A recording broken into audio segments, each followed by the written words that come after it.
பாரதி சொல்வான், பித்தரே என்று அழைப்பான். பித்தரே அனைத்துயிரும் தெய்வம் என்று நிகழ்த்துவது உண்மையாயின் நித்தமுவது அருகினிலே குழந்தை என்றும் மனைவி என்றும் நிற்பனவும் தெய்வம் என்று நிகழ்த்துவீரோ என்று சொல்வான்.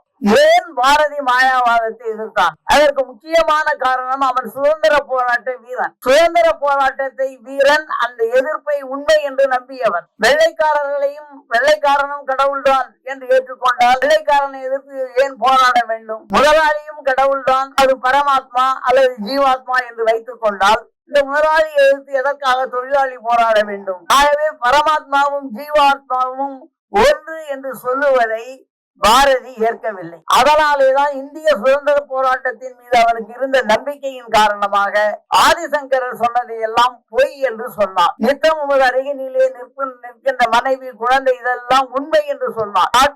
காண்கின்ற காட்சி எல்லாம் உண்மை என்று சொன்னார். அந்த பிரச்சனையை நம்முடைய இராத்தே முத்து தன்னுடைய நூலில் கொண்டு வந்திருக்கிறார்.